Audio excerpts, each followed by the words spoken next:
Nous avions fait la connaissance d'Halévy. Bon, cure d'Halévy, qu'est-ce que c'est? Enfin, on s'est penché un petit peu sur la question. Et puis, le hasard qui fait bien les choses. Nous avons fait la connaissance d'Erwan ici présent, qui à l'époque faisait voir son livre les Fils du Soleil et plus un autre. Et de fil en aiguille, en discutant avec lui, il nous a parlé d'Elsim. On a fait connaissance plus amplement et à la suite de ça, on a été... je ne vais pas dire que nous avons une activité éditoriale, mais par le simple cheminement d'une vie, on en arrive un petit peu à ça. Et on a pensé qu'il aurait été bon de traduire un livre qui s'appelait Delsim, qui est ici, que j'avais depuis des années, que je regarde. Alors des fois, j'ai des livres comme ça, je tourne autour, je dis tiens, il y a peut-être quelque chose à en tirer. Et puis, à un moment donné, le hasard a fait qu'on a vu ce livre-là, c'était le Delsim. On a ma connaissance de l'arménien m'a connaissance relative m'a permis quand même d'envisager une traduction. J'étais un peu réticent au départ, je pensais la faire, mais avec l'expérience qu'on a acquis au sein de notre association Société Bibliophilique Annie, on avait pensé que c'était pratiquement aussi... Ça aurait pu être, plutôt que le faire traduire et le réécrire derrière, ma foi, on pouvait tâcher de le traduire nous-mêmes. Ce qu'on a fait, je dis nous parce qu'il y a une personne qui est dans l'assistance qui est pour beaucoup. Parfois même plus que moi. Et donc notre choix s'est porté sur ce livre-là, puisque sur le Delsim, cette région-là, c'est un des plus anciens. Il y en a eu d'autres. Il y a eu d'autres récits de voyage qui ont été écrits en arménien, qui malheureusement n'ont jamais été traduits, qui vraisemblablement ne le seront jamais. C'est fort dommage, parce qu'il y a des tas de trésors qui sont en train de disparaître, parce que faute de traducteurs ou de traducteurs intéressés, plutôt intéressés par des carrières des fois autres. Et on a discuté avec une dame qui connaît bien le Delsim en Arménie, et on l'a consultée. Elle nous a dit oui, ça vaudrait la peine. Donc on s'est lancé dans l'aventure. Et on l'a fait avec Erwan, à savoir que sa connaissance des Kızılbaş, ou Halévy si vous préférez, comme on le dit maintenant, était telle qu'on pouvait adjoindre des notes, ce que notre ami a fait. À la suite de la traduction, évidemment, il y a des fois des termes qui étaient soit en turc, soit en kurde, dont les connaissances de notre ami ont permis d'éclairer, y compris aussi des personnes originaires ou dont les grands-parents étaient du Delsim, parce que des fois il y a un dialecte, et il y a eu un certain nombre de pages qui n'étaient pas très évidentes à traduire. C'était de l'arménien, mais déformé, enfin un dialecte. Et pourquoi Delsim? Bon, après tout, c'est un récit de voyage. Seulement, c'est un récit de voyage un petit peu particulier, parce qu'il y a eu, on peut le qualifier de génocide, en 1937-1938, à l'époque de Mustafa Kemal. C'était une religion irrédentiste, et ça correspondait, cette traduction, ce travail-là, en fait, il est à double détente. Il y a un récit de voyage, et puis en filigrane, il y a une visée politique. Alors, pourquoi? Parce que c'est un sujet encore très sensible en Turquie, très très sensible. D'ailleurs, ça s'appelle plus Delsim, ça s'appelle Tunceli, main de bronze. C'est le nom de l'opération qui a consisté à détruire la population. Et donc, on a demandé on a demandé à quelqu'un qui connaissait bien la région de faire une préface. Et il était entendu que dans cette préface figurerait un historique du Dersim de 1900, date de parution du livre en arménien à Tiflis, à nos jours, jusqu'à l'époque d'Erdogan. C'est ce qu'il a fait, et ça nous a permis aussi de donner un aperçu des croyances, également comment c'était avant, bref. Donc là-dessus, je laisserai Erwan en parler beaucoup plus savamment que moi. C'était surtout pour expliquer la motivation de ce livre et de la visée politique, disons. Hein, voilà. J'espère que je vous ai pas trop endormi. Bon, je vais rebondir sur ce que vient de dire Chabou. Le livre d'Antranik Yeritsian, c'est un document de première main, et pour la recherche sur le Dersim, c'est une référence absolue. Il y a beaucoup d'autres ouvrages de type Ushamadian, c'est-à-dire des récits de la vie comme c'était avant, qui abordent de manière succincte les frontières du Dersim. Mais jamais un livre écrit par un Arménien n'avait autant détaillé la vie quotidienne, la résistance contre l'Empire central ottoman, que le livre d'Antranik. Donc de ce point de vue-là, il était évident qu'une traduction en français s'imposait, parce qu'elle va servir à la fois aux descendants de la population arménienne qui vivait au Dersim, mais également aux descendants des familles Kızılbaş qui vivent aujourd'hui en exil en France. De ce point de vue-là,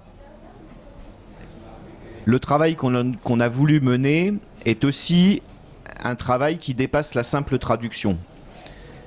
Il était évident qu'on avait une source de documentation autre que le livre d'Antranik qu'il fallait à un moment donné utiliser pour le rendre accessible au plus grand nombre. Donc on a choisi de faire de cet ouvrage, qui est relativement austère au départ, hein, c'est un petit livre qui est un carnet de voyage réalisé par un adolescent. On a décidé d'en faire un livre qui puisse servir à ces nouvelles générations. On retrouvera le texte traduit depuis l'original. Alors par rapport à la version turque par exemple, on s'est rendu compte qu'il y avait eu des choses qui avaient sans doute pas pu être traduites telles qu'il était dans l'original du fait de la censure en Turquie, j'en reparlerai peut-être tout à l'heure. Et on l'a agrémenté d'un certain nombre de notes historiques et culturelles, ainsi que d'annexes, je pense, qui vous intéresseront de premier plan. En particulier une annexe qui, moi, m'a demandé pas mal de travail, mais qui me paraît sans doute la banque de données pour l'instant la plus complète, qui est celle de la liste des monastères et églises qui existaient au Dersim avant 1915. Vous verrez, il y a plusieurs pages d'annexes concernant ces églises avec leurs noms et leur localisation géographique dans les villages du Dersim où elles étaient présentes. Le Dersim, c'est une région irrédente, comme l'a dit Chabou, c'est une région de résistance, et ça continue à l'être. Le problème est que la répression est telle qu'aujourd'hui au Dersim, pour m'y être rendu 3 fois, l'impression majeure que j'ai eue, c'est la réserve d'Amérindiens.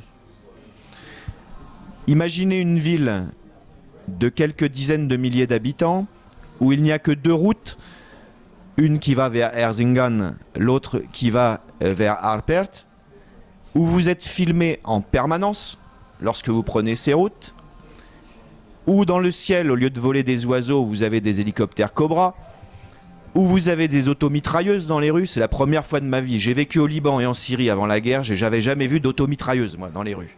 J'ai vu au Dersim des automitrailleuses. Vous avez des tchétés, ce qu'on appelle des tchétés dans la rue, avec des chapeaux de cow-boy, des étoiles de shérif et le pistolet à la taille, qui sont là uniquement pour impressionner et terroriser la population. On ne donne pas de travail à la jeunesse du Dersim. On préfère l'abrutir avec la drogue et avec l'alcool. Moi, j'ai jamais vu autant d'accidents de la route dus à l'alcoolisme qu'au Dersim lorsque j'y étais. C'est absolument abominable. Il n'y a pas un cinéma, il n'y a pas une bibliothèque, il n'y a pas une librairie. C'est vraiment la réserve indienne, où on détruit culturellement une population entière.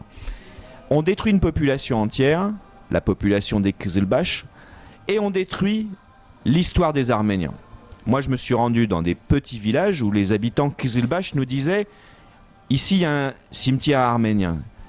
Les militaires viennent régulièrement avec les bulldozers pour retourner la terre pour que les os soient à l'air libre. » Il dit « Nous, avec nos enfants, ce qu'on fait, on récupère les os, on les réenterre. Et bien, dès qu'ils voient qu'on a fait ça, ils reviennent avec leurs bulldozers. » Toute cette culture, cette richesse, ce métissage qui existait au Dersim, aujourd'hui, est un sujet tabou pour le gouvernement turc. Pourquoi ? Parce qu'il montre que sa politique, sa théorie d'un seul peuple, une seule race, une seule langue ne tient pas debout. Parce que c'est pas ça l'histoire de l'Anatolie, c'est pas ça l'histoire de l'Arménie historique. Et Antranik l'explique très très bien dans son livre. Il aura éventuellement un intérêt majeur pour un certain nombre d'Arméniens, puisqu'il décrit une population arménienne qui vit selon les standards des Kurdes.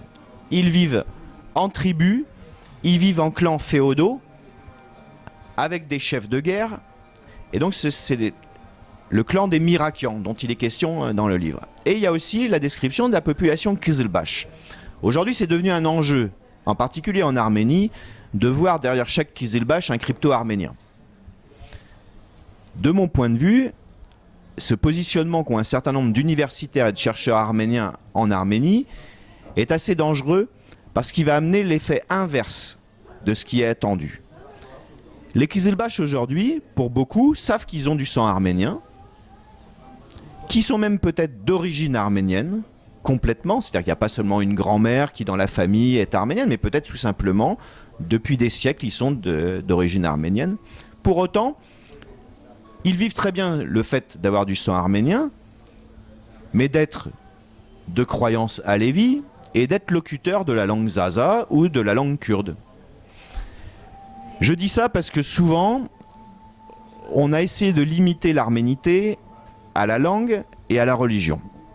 Et je pense qu'aujourd'hui, toutes ces recherches sur le Dersim nous permettent d'envisager d'autres sphères de recherche par rapport à l'arménité et surtout de découvrir une diversité que peut-être certains ont oubliée. Et moi, c'est dans ce cadre-là que je veux m'inscrire et c'est pour ça que je suis ravi de venir parler devant Charjoum parce que je vois aussi les efforts que ce mouvement fait pour un peu casser les limites des débats qui ont eu lieu jusqu'à présent.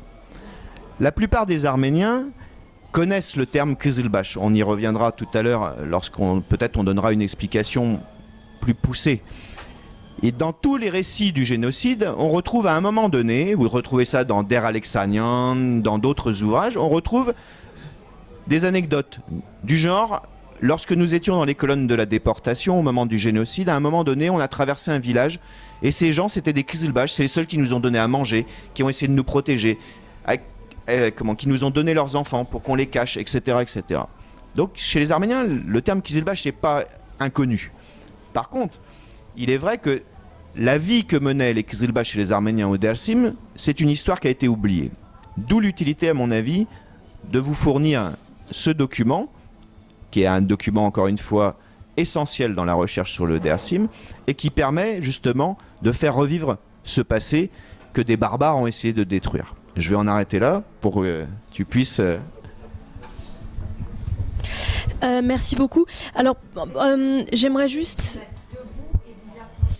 ça me semble compliqué. On peut apporter... On peut... Il y a encore des chaises devant. Il y a des plages. 8 places devant. Oui, parce que pour la caméra, il faut peut-être qu'il reste dans... Oui, c'est ça. Désolé. Mais c'est vrai, enfin... Est-ce qu'il y a beaucoup de gens qui entendent mal dans le fond? Moi, que j'entends mal, d'autant plus Parce qu'il que y là, a ça va. d'autant plus qu'il y a la musique.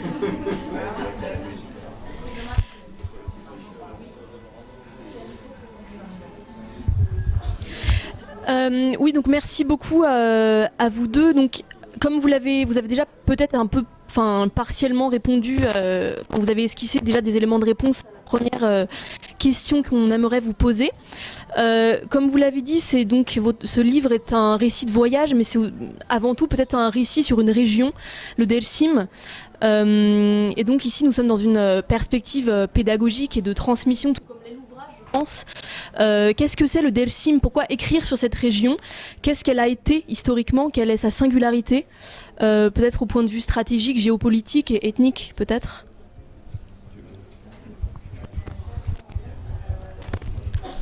Alors, le Dersim, c'est une région qui est irrédente depuis très longtemps. Elle est même irrédente depuis la christianisation du peuple arménien. Au Dersim, à ses frontières naturelles, il faut savoir qu'existaient les principaux temples du paganisme arménien. Les temples qui étaient dédiés à Anaït, à Mer, à Mitra, étaient présents au Dersim. C'est là aussi que la population a accepté le moins bien sa christianisation. Et donc ce vieux fond païen, arménien, est resté très présent au Dersim. Et ça, c'est vraiment une spécificité de cette région-là. Alors c'est dû sans doute à des éléments de type géographique. Le Dersim, c'est une région très montagneuse, très enclavée, qui est enclavée entre deux bras du fleuve Euphrate. Donc c'est aussi pour ça que une partie des récits d'Arméniens que l'on a sur le Dersim, en fait, c'est plus des récits de gens qui étaient originaires de Palou, de Harpert, de Kemar, etc., mais pas véritablement du centre du Dersim, tel que là, il est exposé. Elle a cette spécificité de terre enclavée et irrédente, parce que aussi l'Empire ottoman, comme l'Empire byzantin avant lui, ont toujours eu des difficultés à soumettre cette population de montagnards au pouvoir central. Et en fait, finalement, quand on regarde l'Empire byzantin et l'Empire ottoman, en fait, qu'est-ce qui comptait? C'était de prélever des impôts et de prélever des jeunes hommes pour aller grossir les rangs de l'armée. Et ça, les gens du Dersim ont toujours refusé de payer l'impôt, parce qu'on dit, les Azas disent, au Dersim, chacun est son propre maître, chacun est son propre hara. Donc il y avait vraiment une volonté de ne pas répondre à l'appel central pour la levée des troupes et le paiement des impôts. Donc ça a suscité chez les gouvernements centraux, les États centraux, une volonté systématiquement de réduire à néant cet irrédentisme et cette résistance. Et là, aussi bien les Arméniens que les Kızılbaş ont lutté systématiquement, au moins jusqu'en 1937-1938, contre cette situation-là. Il y a des dizaines et des dizaines d'opérations militaires menées par l'Empire ottoman qui à chaque fois sont un fiasco absolu parce qu'ils se heurtent à la résistance des peuples présents sur cette terre et à la géographie qu'ils ont énormément de mal à apprivoiser. Ensuite, je pense que peut-être ce qui est intéressant aussi de voir dans le Dersim, c'est qu'aujourd'hui, c'est la province de Turquie la plus petite en termes de population, mais c'est celle qui est la plus homogénéiquement Kızılbaş. La proportion d'Alevis, de Kızılbaş au Dersim, est bien supérieure à toutes les autres régions de la République de Turquie actuelle. De plus, un grand nombre de patriarches des Alevis sont originaires du Dersim, parce que c'est là que sont formés les patriarches de cette communauté religieuse. Voilà ce que je peux dire dans un premier temps. Vous voulez ajouter quelque chose? Non, moi j'ai rien.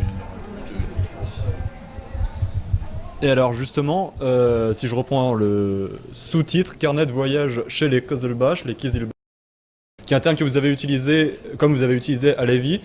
Et est-ce que vous pourriez un petit peu nous expliquer, est-ce que c'est la même chose, d'où vient ce mot Kızılbaş, et qu'on comprenne mieux pourquoi ça s'utilise moins maintenant, voire plus du tout? Alors les Kızılbaş, le terme Kızılbaş, c'est un terme turc qui signifie tête rouge. En fait, c'est pas véritablement un terme turc, c'est un terme azéri à l'origine. Pourquoi? Et ça vient d'où? Ça vient des partisans du premier Shah perse qui s'appelait Shah Ismaël. Les Kızılbaş étaient les partisans de Shah Ismaël dans sa lutte contre les Ottomans. Pourquoi? Parce qu'ils portaient un turban rouge. Mais avant eux, en Iran, il y a eu beaucoup, enfin en Perse et en Iran ensuite, il y a eu beaucoup de révoltes où le port du turban rouge était un signe de reconnaissance. Mais en tout cas, le terme Kızılbaş vient de là. La littérature ottomane, y compris la littérature de la Porte, les correspondances militaires, politiques de la Porte, font petit à petit de ce terme de Kızılbaş un synonyme de bandit de voyous, d'hérétiques. Donc en gros, une population qu'il faut soit soumettre, soit réduire à néant. Pour finir, ce terme a commencé à disparaître à peu près au moment du sultan Abdülhamid. Pourquoi ? À cette époque, comme vous le savez, avant les massacres des Arméniens de 1894-95, il y a une volonté chez le millet arménien d'accéder à un certain nombre de droits démocratiques à travers un certain nombre de plateformes politiques. La porte, on le sait aujourd'hui à travers les archives ottomanes, avait qu'une peur, c'est qu'il y ait une union militaire et politique entre les Kızılbaş et les Arméniens. A donc été inventée une théorie qui voulait que les Kızılbaş en fait soient des musulmans chiites et donc fassent partie de la Oumma, de la communauté musulmane, de la synthèse turco-islamique. Et donc, à partir de ce moment-là, les autorités ottomanes ont commencé à substituer au terme Kızılbaş le terme Alevi, qui faisait directement référence à l'imam Ali. Mais les Kızılbaş eux-mêmes ne se sont jamais appelés comme cela. Aujourd'hui, vous les connaissez sous la terminologie Alevi. Ils l'utilisent aujourd'hui parce que finalement c'est l'identité qu'on leur a collée à la peau et c'est comme ça qu'ils se reconnaissent et qu'on les reconnaît. Mais il faut savoir que c'est une invention récente, le terme Alevi. En fait, c'est calqué sur Alaoui, c'est-à-dire les Alaouites de Syrie et du Liban. Donc le terme Kızılbaş à retenir, ça vient de Shah Ismail, donc 16e siècle, donc c'est aussi quelque chose de relativement récent dans l'histoire, puisque ces communautés-là, avant, existaient, avaient déjà ce type de croyance, et eux, dans leur langue, ils se définissent comme les enfants de Hızır. Hızır, c'est le saint éponyme des Alévis, c'est ni plus ni moins que la transformation du dieu Mitra en un saint éponyme vers lequel on adresse ses prières. Mitra était un compagnon de tous les jours et c'était le symbole du serment prêté à la communauté. Chez les Alévis, ils ont exactement le même rapport à Hızır, qui est leur saint éponyme, que Hızır d'ailleurs parfois a certains attributs que vous pouvez retrouver chez Surp Sarkis, en particulier son cheval cendré, puisqu'il est appelé comme ça aussi par les Alévis, le cavalier au cheval cendré, et c'est aussi comme ça qu'on appelle Surp Sarkis dans cette région-là, du Dersim. Donc, le saint éponyme Hızır, les Alévis s'appelaient donc les enfants de Hızır, ou les gens de vérité. C'est également comme ça qu'ils sont appelés, et qui sont toujours appelés en Iran de cette manière. Halak, les gens de vérité, les gens de la vérité. Voilà. Voilà d'où vient le mot Kızılbaş.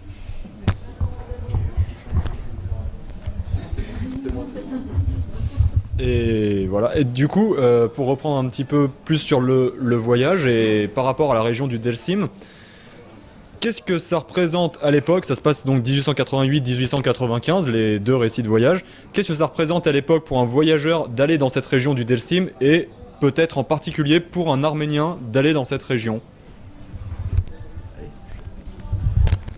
Alors, déjà, pour rentrer dans une région comme le Dersim, c'était déjà aventureux parce qu'il y avait du brigandage. Bon, parce que c'était normal de dépouiller un voyageur. Quand je dis normal, en tout cas, c'était fortement risqué. Et puis, d'autre part, c'est une région donc montagneuse, fortement enclavée. Et celui qui s'y rendait, on peut dire que c'était un peu à ses risques et périls, parce que les gens regardaient tout nouvel arrivant avec un œil suspicieux. Parce que dans le livre, pour ceux qui ont eu l'occasion ou qui auront l'occasion de le lire, on s'aperçoit que on regarde ces gens-là, qu'est-ce qu'ils viennent faire. Regarde, c'est le gouvernement central qui les envoie, c'est des espions. C'est pour regarder l'état des mines, parce que comme il y a une description de tout ce qu'il y a comme richesse minière, c'est quand même une région qui était assez riche. Et par conséquent, On peut, d'ailleurs, le voyageur le dit, il dit ah mais on pourrait faire beaucoup de choses, mais on peut pas parce qu'il regarde de travers et donc on pourrait même pas. Alors pour celui qui osait se promener avec un appareil photo, à mon avis, ça devait être fort difficile. D'ailleurs, la preuve en est, c'est que les photos qu'il y a sont pas très nombreuses. Il y en a un certain nombre qui sont atroces, où on voit rien. Mais par rapport, par exemple, au monastère d'Alvori, qui était le monastère par excellence, enfin, où on pouvait pratiquer, que les Arméniens pouvaient fréquenter, ou les Kizilbash, ils y allaient. Ils allaient au même endroit. D'ailleurs, ils protégeaient l'endroit des maraudeurs, contre les maraudeurs ou contre l'armée ottomane, parce que comme notre ami Erwan disait tout à l'heure, le nombre d'expéditions qu'il y a pu y avoir, c'est colossal. Et d'autre part, et à chaque fois, ils ont ramassé une raclée. Il n'y a eu qu'en 37-38 où ils ont bénéficié de l'aviation. Mais en dehors de ça, les clichés, d'ailleurs le monastère d'Alvori, vous verrez, il n'y a qu'une seule photo. Vous pouvez parcourir le monde, il n'y a qu'une seule photo. Et la deuxième photo qui existe, c'est quand il a été détruit. Et on n'a rien d'autre. Alors il y a eu quelques voyageurs, bien sûr. Erwan en connaît certainement beaucoup plus que moi, mais rien que des voyageurs arméniens, il y en a eu. D'ailleurs, mais les descriptions qui sont données, comme celle de Selvantians ou d'autres, elles tiennent sur une page, sur 2 pages. Bon, c'est pas comparable. Et il y en a un, Molineux par exemple, le voyageur britannique, lui il a laissé quelques photos quand même qui sont intéressantes, dont celle du monastère. Voilà. Je ne sais pas si j'ai répondu comme il fallait. Oui, bon. Moi, je veux bien lire juste une phrase du livre. Hein, c'est au tout début. Hein, c'est au tout début du récit du voyage, où Antranik dit la chose suivante. Nous allons enfin prendre la route, cette fois vers le Dersim, vers un monde inconnu dont beaucoup parlent, mais bien peu s'y sont jamais rendus ou n'en ont connaissance. Voilà, il situe quand même son travail dans cette optique-là.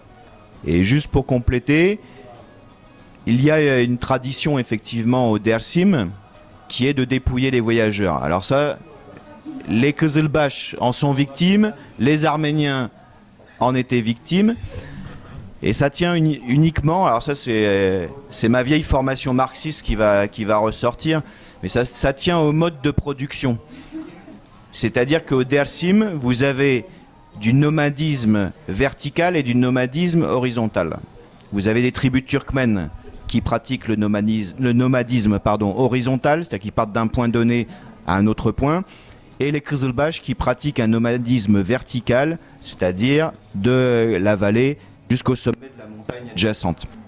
Et en fait, ce qui se passait, c'est que ces pasteurs qui faisaient évoluer leurs troupeaux dans le voisinage de leur vallée, bien souvent n'arrivaient pas à développer suffisamment ni leur économie de subsistance, ni leur artisanat, et se lançaient dans des opérations de pillage, de vol, organisées ou pas d'ailleurs. Et donc en Zaza, on appelle ces gens-là Rote Dersimi, ça veut dire les gens qui vont te laisser complètement nu, quoi. Voilà. C'est ce qui arrive d'ailleurs dans le texte. Hein. Il y a un épisode où ça se passe comme ça. Enfin, presque nu.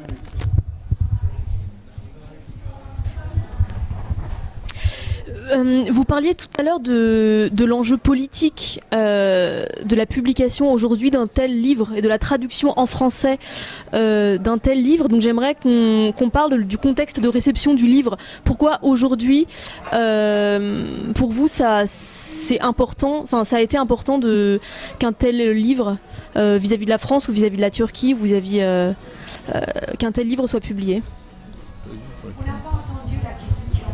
Pourquoi aujourd'hui publier un livre sur le Dersim? Quel est l'enjeu politique en quoi la publication est un acte politique? Enfin,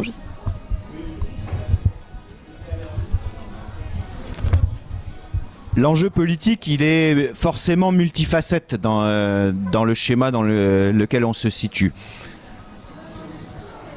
Au moment des commémorations du centenaire du génocide arménien, un certain nombre d'articles sont sortis sur le fait que la population Kızılbaş du Dersim avait protégé quelques dizaines de milliers d'Arméniens du génocide. Donc ça a commencé à intéresser un certain nombre de gens. Ça a permis également à ce que la communauté alévi, les Kızılbaş d'aujourd'hui et un certain nombre d'associations arméniennes ou de représentants des associations arméniennes rentrent en contact, que recommencent à se parler. Ça a suscité un débat en Arménie où on s'est dit, bah, finalement, c'est qu'ils sont tous arméniens. Donc après, il y a eu un certain nombre de débats.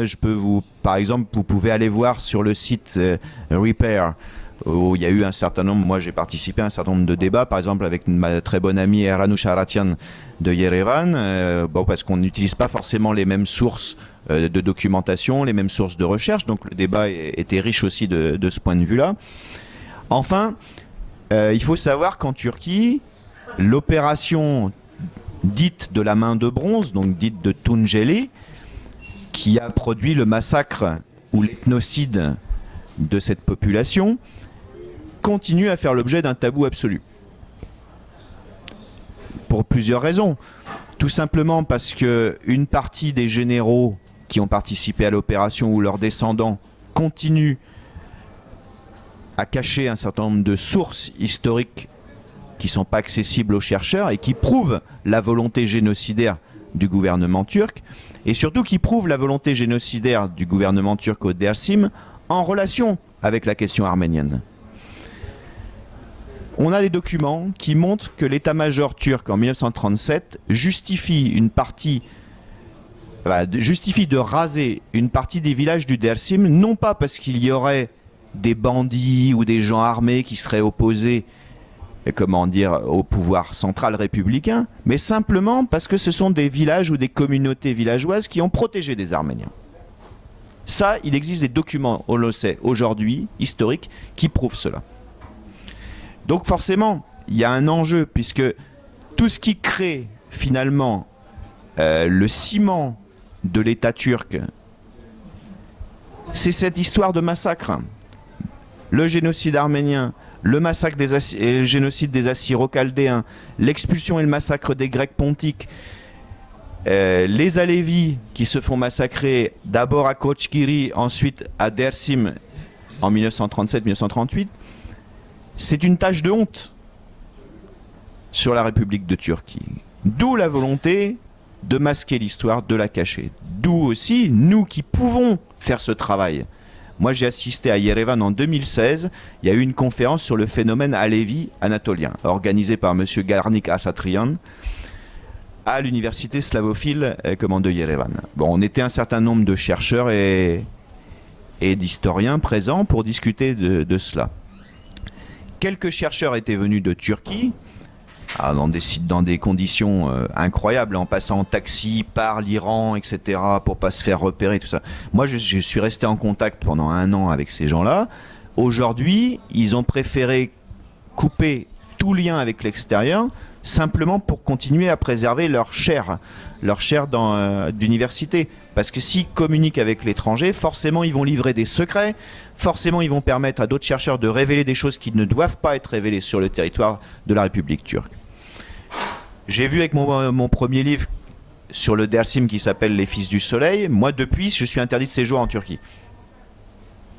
Donc on voit bien que le sujet du Dersim, le sujet des liens historiques et culturels entre le peuple arménien, les communautés Kızılbaş dans cette région-là, pose un énorme problème. C'est véritablement un enjeu de survie pour l'État turc que de tout faire en sorte pour que les photos qui existent des massacres ne sortent pas de Turquie, les documents officiels ne soient pas lus par les chercheurs ou copiés par les chercheurs, etc., etc. Donc c'est à nous, avec ce qu'on a comme documentation et notre énergie, de faire en sorte de contrer cette politique. Moi, c'est dans ce sens-là que je vois l'utilité du travail autour de la question du Dersim.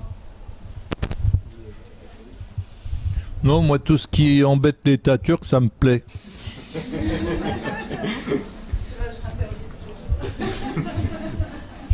Ah, c'est pas pardon. Alors, donc ça, c'était pour nos 4 questions principales pour un petit peu présenter ce livre.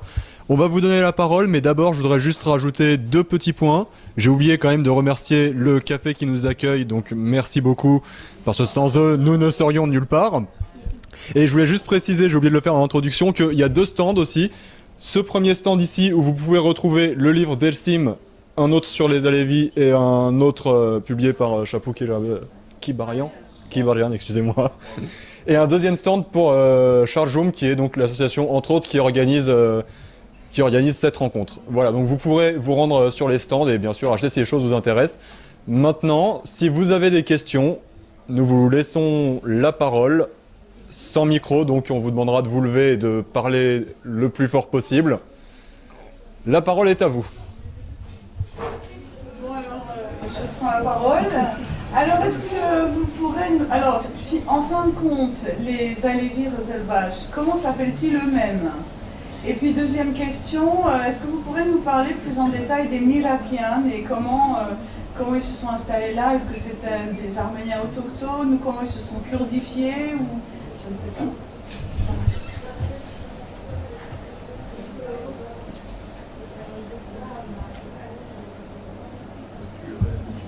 Je réponds à chaque question ou on prend quelques questions? Parce que des fois les questions se complètent. Donc s'il y a d'autres questions... Ouais. Oui, simplement sur le distinguo entre Közelbach et Bektashi. Différence entre Közelbach et Bektashi. Est-ce qu'il y a une troisième question?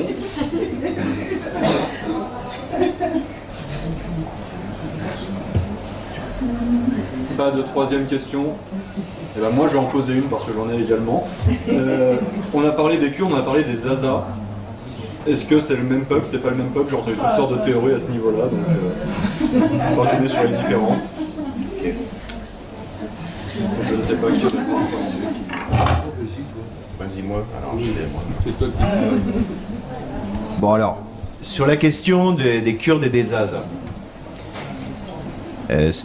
Dans la géographie du Dersim, il existe 2 populations Közelbach, locutrices de 2 langues différentes. La première étant la langue kurde qu'on appelle Kurmanju, qui est la langue générique des Kurdes d'Anatolie. Et ensuite, il y a ce qu'on appelle la langue Zaza ou Kirmanch. Dans leur langue, ils disent Kirmanch. Cette langue, c'est la langue qui est dérivée de l'ancien parthe. La langue Kurmanju, c'est une langue typiquement kurde de l'ouest iranien qui se rattache à la branche kurde classique, alors que le Zaza, le Kirmanch, c'est véritablement, le descendant de la langue parthe. On l'englobe dans la même famille de langues, mais il y a véritablement un vocabulaire absolument différent, une grammaire différente, etc., etc. La majorité des Közelbach du Dersim sont locuteurs de cette langue-là, mais il existe également des clans Közelbach qui sont locuteurs de la langue kurde plus classique que l'on connaît. Après, ça aussi l'enjeu d'une lutte entre ceux qui veulent être attachés au peuple kurde, ceux qui préfèrent avoir leur spécificité de Zaza. Il y a encore 10 ans de cela, certains habitants du Dersim parlaient de Zazaïstan. Mais aujourd'hui, semble-t-il, cette théorie quand même bat de l'aile et commence à être battue en brèche.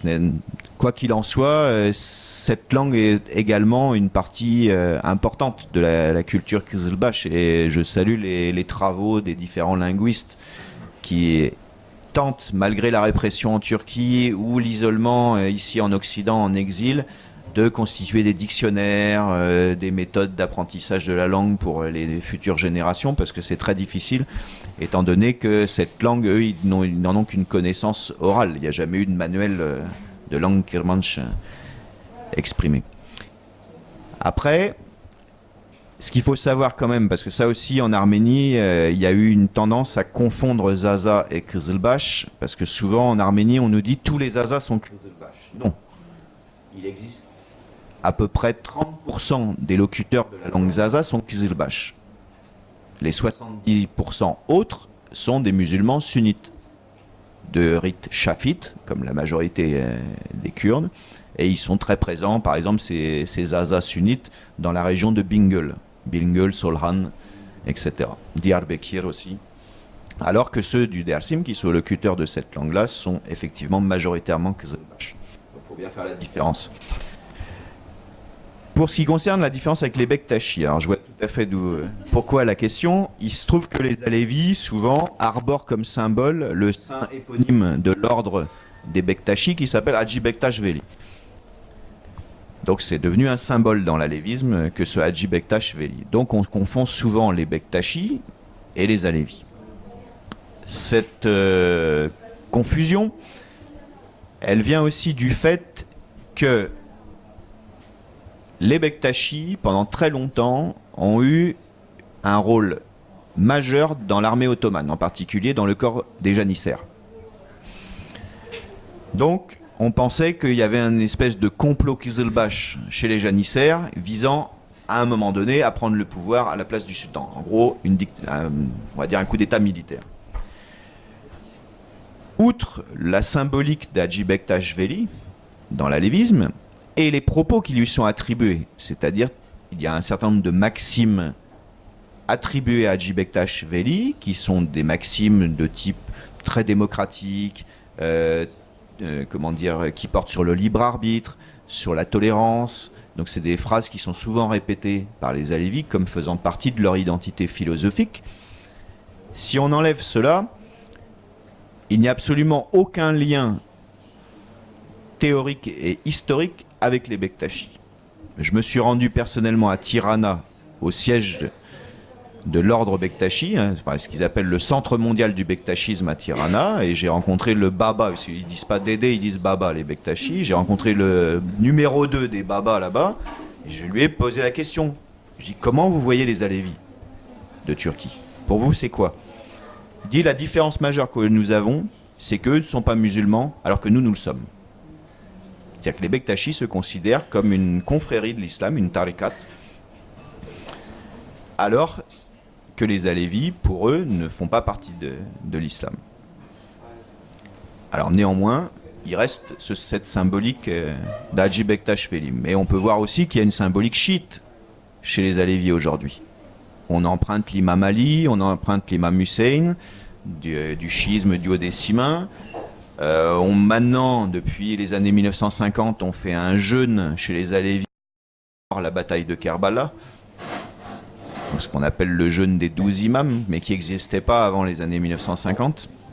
Tout ça, c'est la politique d'assimilation qui est organisée par le gouvernement turc depuis la fin du massacre de Dersim en 37-38. Ils ont acheté un certain nombre d'agents, finalement, dans la communauté Kızılbaş, pour les domestiquer, et puis surtout pour faire d'eux des chiites. Comme ça, une fois qu'ils seront vraiment chiisés au maximum, ils ne seront plus un problème puisqu'ils feront partie de la communauté musulmane. Or, en Turquie, il existe une communauté chiite, ça s'appelle les Jaferi. Ça existe.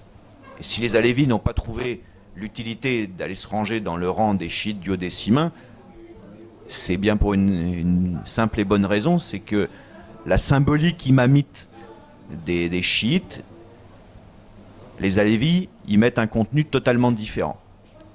J'ai été me renseigner, y compris chez des cheikhs chiites dans le sud Liban, qui m'ont dit, pour nous les Alevis sont des adorateurs du feu, des adorateurs du soleil, et des adorateurs d'Ali, mais parce qu'ils font d'Ali l'être humain central. Alors que dans l'islam chiite, Ali c'est le combattant de la foi. L'épée Zulfikar que parfois portent certains jeunes Alevis à titre identitaire, c'est quand même l'épée qui coupait les têtes, qui coupait les bras, qui coupait les jambes des ennemis de la foi. Et si vous interrogez même un sunnite sur Ali, il le respecte beaucoup. Saïfir l'islam, l'épée de l'islam, Ali. Et c'est uniquement ça. Alors que pour les Alevis, Ali, c'est une figure plus ou moins christique représentant l'être humain. Et donc, comme ils centrent leur philosophie sur l'être humain, ils ont trouvé cette symbolique-là à afficher.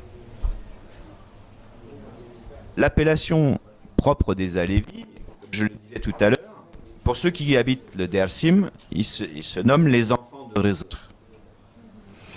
Ensuite, on trouvera le terme de gens de vérité, ou enfants du vrai. Dans la langue commune, c'est comme ça qu'on va s'appeler. Mais aujourd'hui, ne vous méprenez pas sur mes paroles, aujourd'hui, la majorité des Alevis que vous rencontrerez en Europe, ici à Paris ou en France, se diront Alevis, puisque c'est la terminologie aujourd'hui qui est employée, c'est celle avec laquelle ils se reforgent une identité forte, y compris ici en exil. Pour les Mirakians, alors, ce qui serait bien un jour, c'est que Charjoum prenne le temps de joindre les descendants des Mirakians en France. Je vous donnerai leurs adresses, parce que ça serait intéressant d'avoir leur témoignage. Bon, il y a beaucoup de familles de Mirakians, par exemple à Dijon. Voilà. Ils se sont retrouvés là parce que c'est comme ça que ça s'est passé. La plupart du temps, ce sont des gens qui sont turcophones et qui ont fait partie de cette vague d'immigration politique suite au coup d'État militaire des 1980. Donc je vous invite à les inviter un jour, ou au moins peut-être à déplacer vos camarades de Lyon, parce que Dijon, je sais que c'est un petit peu plus proche quand même. Ça pourrait être intéressant d'avoir leur point de vue. Ouais, ou alors c'est encore mieux. Bah voilà, super. Donc ça pourrait être très intéressant effectivement de compléter, je vois que vous avez pris une vidéo, mais de compléter cette vidéo-là justement avec les témoignages de descendants de Mirakians. Eux, qu'est-ce qu'ils pensent du livre, etc. Ça serait vraiment passionnant. Et ça pourrait donner un autre éclairage du travail d'Antranik et Aretzian. Donc les Mirakians, en fait, ce qu'on apprend dans le livre, c'est que ce sont des populations arméniennes qui pratiquent une agriculture d'autosubsistance, qui pratiquent une forme d'artisanat, qu'ils échangent cet artisanat avec les Kızılbaş, qui vivent dans des villages quasiment homogènes, avec une construction de maisons. Il y a une description sur la construction des villages, construits de telle manière que s'il y a l'intervention de l'armée à travers le dédale des maisons, on puisse échapper à la répression, etc., ou défendre le village de manière mieux organisée. Ils sont dirigés par des chefs de clan, parce que le terme Mirakian est utilisé par Antranik d'un point de vue générique pour désigner cette population arménienne du Dersim qui vit de manière tribale, mais il semblerait, de ce qu'on peut lire dans le livre, qu'il y ait plusieurs chefs. Donc ce qui dit plusieurs chefs dit au moins plusieurs tribus, plusieurs clans. Exactement comme les Kurdes sont structurés. Il y a des tribus, et il y a des clans qui fédèrent des tribus, après il y a des confédérations qui fédèrent le reste.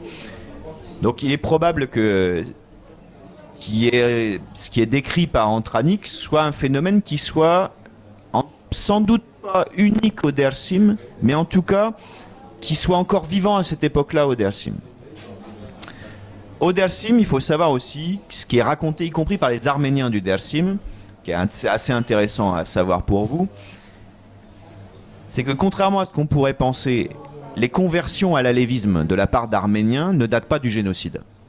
Elles sont bien antérieures.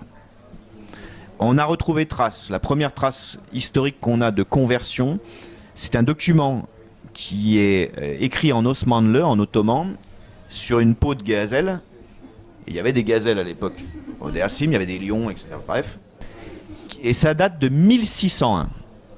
En fait, ce qui s'est passé en 1601, il y avait une nouvelle guerre entre les Ottomans et les Perses, donc les Séfévides. Et quand les troupes ottomanes revenaient défaites du champ de bataille, elles désertaient et elles se lançaient dans des pillages. Et on appelait ces irréguliers, je cherchais le terme militaire, ces irréguliers, on les appelait les Djellali.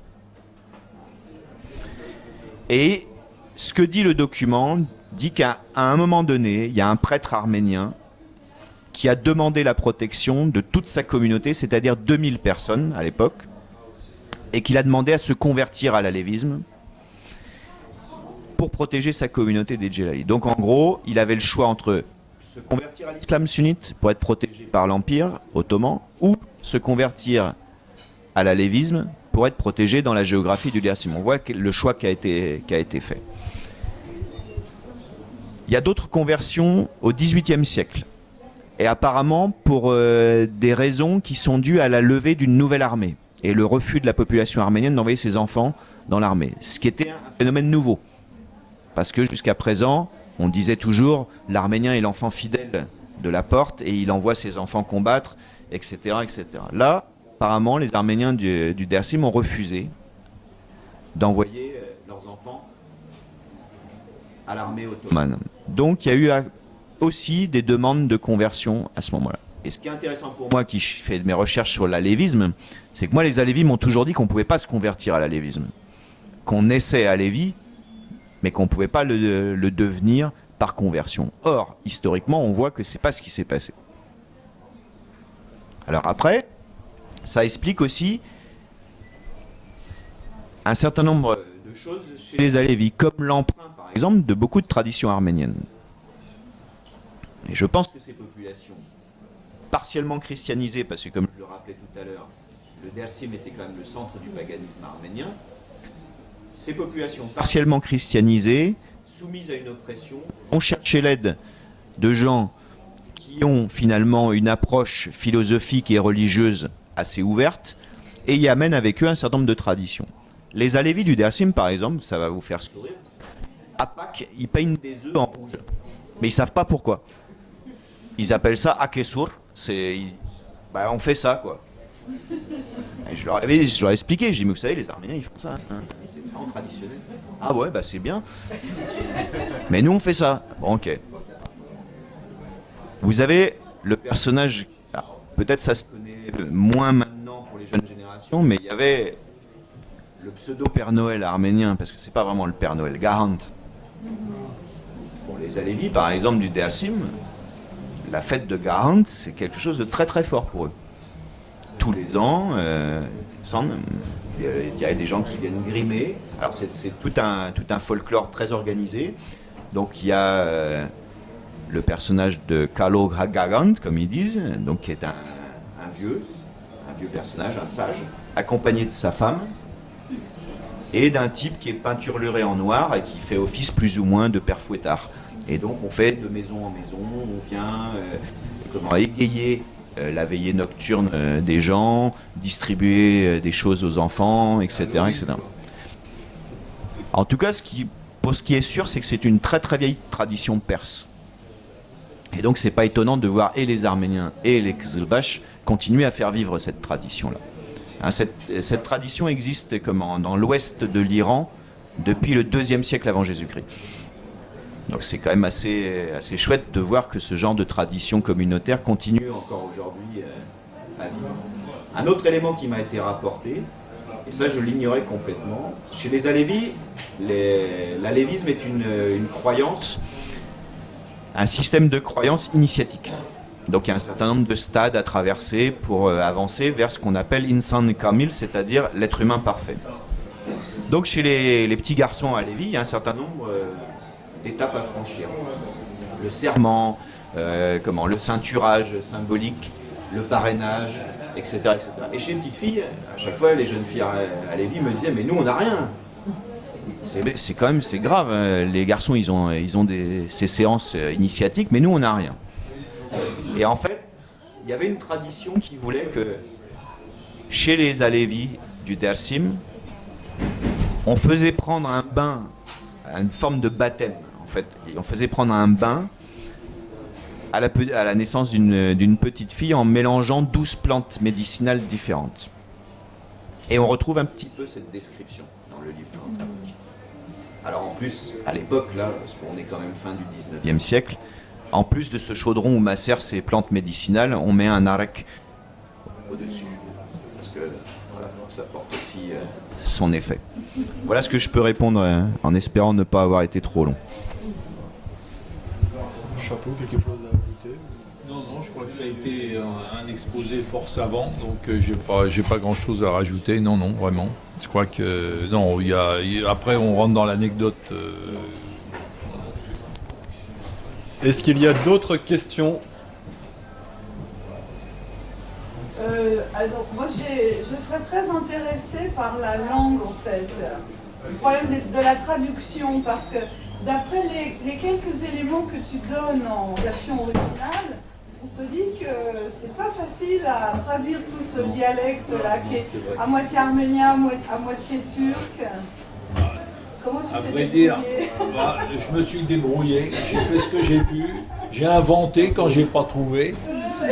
Alors, en réalité, il donne des explications dans dans le livre en arménien. Il y a des mots qui, effectivement, on les reconnaît pas, mais entre parenthèses, il met une première fois. L'ennui, c'est que comme j'ai une petite tête, quand je suis passé à une autre page, ah bah, j'ai oublié. Puis là, il a pas remis il y a plus. Alors, donc ça complique les choses. Et après, bah, j'ai triché, j'ai demandé à des gens qui avaient des grands-parents. Et donc, lui, ça a facilité les choses. Et on s'en est tiré. Mais enfin, heureusement que c'était pas tout le livre, hein, parce que là, je l'aurais pas fait.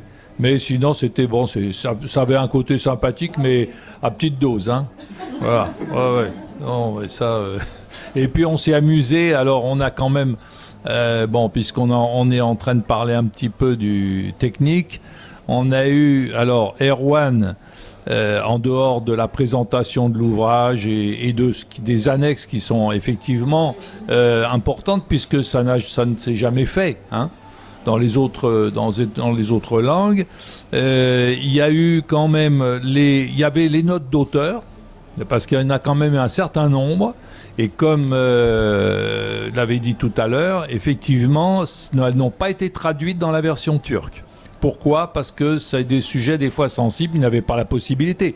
Puisqu'il dit à un moment donné, d'ailleurs je me souviens à l'époque, Erwan, il regardait la version turque. Mais attends, c'est marqué Arménie ? Bah, je dis oui, c'est Ariastan. Ah donc, c'était dans des notes qui n'ont pas été traduites. Elles n'ont pas été traduites, les notes. Donc, nous, on les a donc traduites. Donc, on a au moins cet avantage. Il y a eu des petites additions des petites expressions, mais sinon, toutes les notes explicatives, Erwan les a fournies en abondance. Et je crois je pense que ça a fait, en fait, ça a créé un autre livre. On est resté sur tout ce qui est indiqué, on a gardé. Ça, on n'a pas bougé là-dessus, on n'a pas triché. On a tout traduit et on a eu au moins, on s'est fait concurrence. Lui, moi j'ai un très beau dictionnaire des plantes en 7 langues qui est remarquable, qui était fait dans les années 30, formidable, hein. Et fait fort intelligemment, il n'y avait pas l'informatique. Donc ça, alors on s'est dit, on va les traduire. Parce que la version turque ne les a pas traduits. Et on les laissait comme ça. Alors on a dit, on va retrouver les noms des plantes. Alors moi, j'en ai trouvé une moitié. Puis l'autre moitié, on ne la trouvait pas malgré tout. Alors c'est Erwan qui, avec ses connaissances, ses relations, a demandé, ça c'est quoi, et finalement, à part une plante où on n'est pas sûr, on les a toutes trouvées. Voilà, on était très fiers ce jour-là. Voilà, enfin en gros, c'est surtout, oui, on peut pas dire qu'il n'y a pas des difficultés majeures, mais il y a eu des passages, comme ça, hein. Voilà, mais enfin on y est arrivé. Moi, je vais donner une autre anecdote pour rendre vivante la question que tu poses. Il y a une très grande description de la faune également. Et alors, Antranik, il va vraiment dans le détail. Alors, il te dit, il y a l'ours noir, il y a l'ours gris, et il y a l'ours blanc. Alors, je dis à Chabou, j'étais sûr que c'est l'ours blanc. Je vois pas un ours polaire là en plein milieu de l'Anatolie, je comprends pas là. Mais si, je te promets, c'est ours blanc qui l'a mis et tout. Bon, alors j'ai cherché. Et en fait, j'ai trouvé chez Buffon, le naturaliste français bien connu, il a existé une race d'ours blancs au Caucase et en Anatolie, qui a rien à voir avec l'ours polaire. Apparemment, de ce que Buffon écrit à l'époque, il explique que ça serait une espèce d'atavisme, une consanguinité en fait qu'il y aurait eu dans cette espèce-là qui l'aurait rendu albinos en fait. Et donc en fait ça a la taille d'un ours de montagne comme on peut trouver au Caucase, un ours marron ou gris, mais là ils étaient tout blancs. Voilà, mais ça, c'est pareil, ça a été vraiment au fur et à mesure. Je sais pas, sur l'ours blanc, là, on a peut-être passé 5 ou 6 jours. Il y a ça, il y a des plantes, il a toute une description d'une plante qu'on trouve au Dersim. Alors c'est très amusant ce qu'il raconte, en fait, c'est ni plus ni moins que ce qu'on appelle le rubesh en kurde, et qui s'apparente à la rhubarbe de Syrie, qui pousse là-bas. Et en fait, lui, il explique que ça rend les dents des moutons jaunes, et qu'il y a une décoction qui permet de tromper le meilleur bijoutier en lui faisant croire que c'est de l'or. Couleur dorée, pardon, Hopi. Couleur dorée. Et donc il explique qu'en mélangeant avec temps et temps, on peut faire un bijou, et que même le joaillier le plus expert n'y verra que du feu. Voilà. Et donc c'est simplement la rhubarbe de Syrie. Voilà. Est-ce qu'il y a une ou plusieurs dernières questions avant qu'on reprenne le stand? Il y en a deux. Sipana d'abord. Vas-y. Moi j'ai une question justement par rapport à... Vous avez parlé d'une annexe où vous écrivez les églises qu'il y avait. Est-ce qu'il y a aussi des descriptions architecturales des églises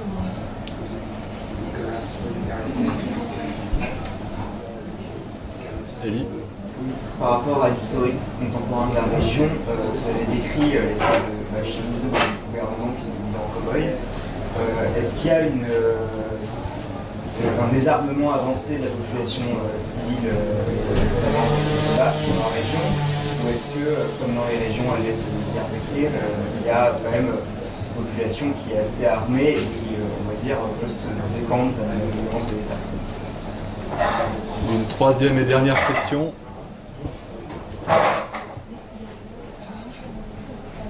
Eh bien alors on va rester à deux.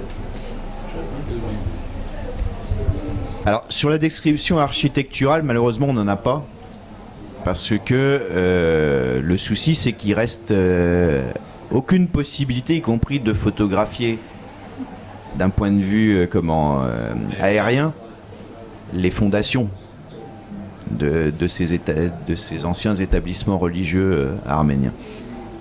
Il reste, à ma connaissance, au centre même du Dersim, 2 vestiges encore debout, qui ont été photographiés par un certain nombre de photographes qui sont allés dans la région récemment. Mais ça ne nous permet pas d'avoir une vue générale en fait, de ces bâtiments. Par exemple, dans le livre est décrit le monastère d'Alborivank. Bon, quand moi j'y suis allé à Albori, j'ai eu du mal à trouver ce qui reste. Je ne sais pas si vous avez assisté à la péniche Anako, à la projection des enfants de Vank, de Kazim Gundogan. Bon, il a filmé ce qui reste des ruines de ce monastère, et donc c'était montré dans ce film. Je vous encourage à essayer de vous procurer un exemplaire du film, ou bien d'assister à une prochaine projection s'il y en a à Paris. On a vraiment beaucoup de mal à imaginer la description qu'on donne au Tranik, quoi, qui nous décrit véritablement tout un complexe religieux énorme. Oui, lui il le décrit. Ouais. Il décrit uniquement le monastère d'Alborivank. Après, il reste à la périphérie du Dersim, en particulier dans la région de Terjan. Il reste un monastère encore en bon état, avec des ratchkars qui sont encore présents en haut de la montagne qui surplombe le monastère de Surp David. On se rend un peu mieux compte du type d'architecture que pouvaient avoir ces églises et ces monastères au Dersim. Mais là, c'est au Terjan, et c'est quand même, on va dire, le nord-est du Dersim historique, pas ce qu'on appelle le Dersim intérieur véritablement, quoi. On a aussi quelques vestiges sur Erzingan, etc. Mais c'est vrai que dans le Dersim même, on a vraiment cherché à effacer absolument tout, d'où la destruction en 37-38 de ce monastère qui était resté debout, y compris après le génocide, qui continuait à être protégé, où il continuait à exister une famille qui s'occupait du monastère. Nous, on a eu la chance, en travaillant sur le livre, de rencontrer la descendante en fait de la fille du bedeau de Alvori. Elle habite au Liban. C'est une personne qui s'intéresse à la broderie traditionnelle populaire arménienne, parce qu'elle a repris les travaux de sa grand-mère et les broderies qu'elle faisait. Et donc elle nous a fourni un certain nombre d'éléments en disant que c'était toujours cette famille-là qui dirigeait le monastère, qui s'occupait du monastère. Et ça a été vrai jusqu'en 37-38. Donc malheureusement, oui, il n'y a pas une description systématique de chaque église. La seule connaissance qu'on vous y apportera, c'est le nom de ces églises et leur lieu géographique. Comme ça, avec la carte qui vous est fournie à la fin de l'ouvrage, vous pouvez également les visualiser puisqu'elles sont reprises en fait sur la carte. Pour ce qui concerne le désarmement de la population, bon, aujourd'hui les Kizilbash ils sont pas tous armés jusqu'aux dents comme ils l'étaient à l'époque parce que de toute façon c'est juste pas possible au Dersim de posséder une arme à feu. Alors si des fois dans les villages vraiment reculés du fin fond de la montagne, il y a un ou deux paysans qui ont un vieux tromblon, c'est pour chasser ou pour faire peur aux ours l'hiver quand ils descendent, mais en tout cas aucune possibilité aujourd'hui de constituer un arsenal militaire capable de réaliser une forme d'autodéfense armée. Par contre, ce qui existe au Dersim, et ce depuis de multiples années, c'est l'existence de guérillas. Donc il y a au moins 2 groupes majeurs qui mènent la guérilla au Dersim toujours actuellement. Il y a le PKK, donc, qui est le Parti des travailleurs kurdes, et le Parti communiste marxiste-léniniste de Turquie, qu'on appelle aussi Armée des ouvriers et des paysans pour la libération de la Turquie, TKP Millet Tiko. Voilà. Continue à avoir une activité de guérilla effectivement active au Dersim. Et donc les habitants du Dersim suspectent justement la campagne d'incendie volontaire des forêts cet été d'avoir été un moyen d'essayer de déloger les guérilleros de leur cache dans des endroits un peu reculés, quoi. Puisque même à l'époque d'Abdulhamid, il avait envisagé et d'ailleurs c'est ce qu'il a voulu faire, c'était de mettre le feu aux forêts avec le pétrole. Déjà, il avait déjà pensé, mais ça s'est retourné contre lui. Mais bon, c'est une autre histoire. Très bien. Eh bien écoutez, merci beaucoup. On va s'arrêter là pour... Merci beaucoup d'être venu. Merci beaucoup à nos deux intervenants.